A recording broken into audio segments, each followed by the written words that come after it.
Tahirih. Tahirih was not supposed to listen to her father's classes. They were for boys. But she hid behind a curtain and listened to every word.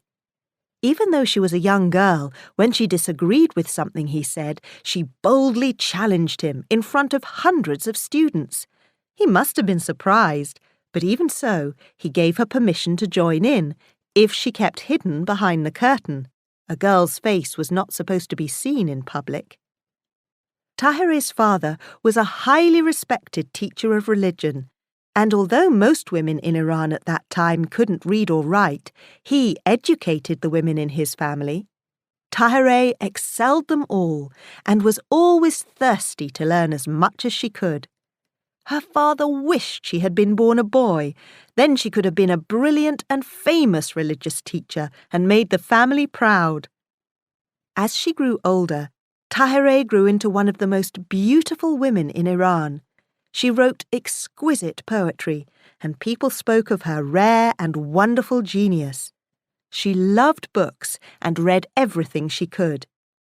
One day in her cousin's library, she found some books she had never seen before, writings that spoke of the coming of a new religion.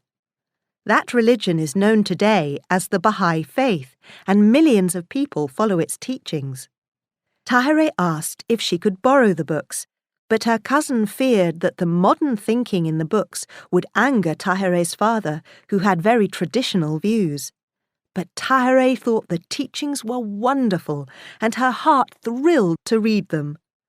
"Oh, when will the day come when new laws will be revealed on the earth? I shall be the first to follow these new teachings and to give my life for my sisters," she said.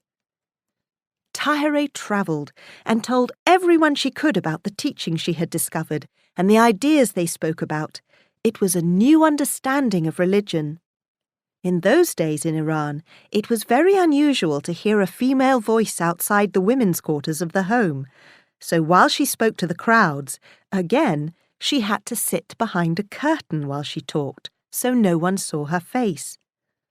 Her lectures attracted great numbers of people who were astonished by her words. She was charismatic, poetic, compelling, and spoke in brilliant, powerful ways. People came back again and again to listen to her. Opinion was divided. Was she a saint or a sinner? A meddler or a miracle? People who disagreed with her views threw stones at her in the street, but many were inspired to question what they believed and longed to hear more.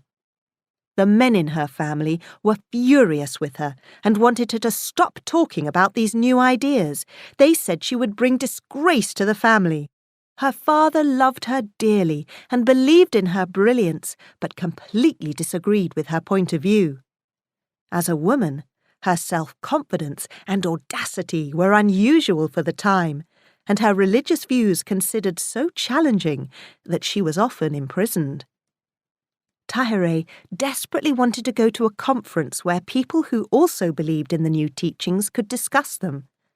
But first, she had to escape from the house where she was imprisoned. Her friends made a plan. She escaped at night, slipped through a gate in the high city walls, mounted a horse, and rode to freedom. The conference was held in Badasht, a quiet place of gardens and fields. During the conference, Tahirih did something very daring. She appeared in front of all the men without her veil on. At that time, to see such a pure, respected woman without her veil covering her head was utterly horrifying. They were speechless, astonished. Some ran away, others quickly covered their eyes, and one man even tried to slit his throat in horror. But Tahirih took off her veil for a purpose, as a symbolic act, to announce a split with the traditions of the past. Her daring act proclaimed a new era where men and women could be more equal and women could be free and educated. When people heard what had happened at the conference and how Tahirih had appeared without her face covered, they were deeply shocked, and Tahirih was taken to Tehran, the capital city, and imprisoned in the house of the mayor. Everyone in the house grew to love her. Princesses, great ladies, many women gathered round to listen to her speak, and they were full of joy at her hopeful words. In many places where she had travelled, Tahirih had started circles for women where she shared her knowledge. These learned women then went back to their towns and started women's circles there too. During her time in Tehran, she was presented to the king, who admired her beauty and said if she would give up her faith, he would marry her and give her great honour. But Tahirih would never give up her beliefs. Her faith was very strong. She would not marry the king, and she wrote him an eloquent poem explaining why. The authorities no longer knew what to do with her. She challenged wise priests to debate with her, and her arguments were so skillful that the priests feared she was making them look like fools. They disobeyed the king's order to leave her alone and passed the death sentence on her.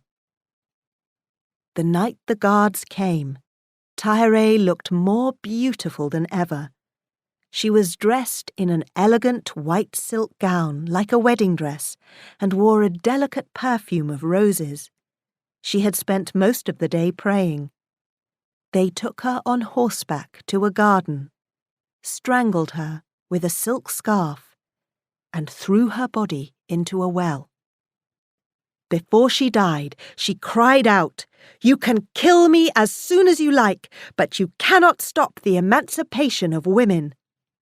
Tahirih was the first women's suffrage martyr.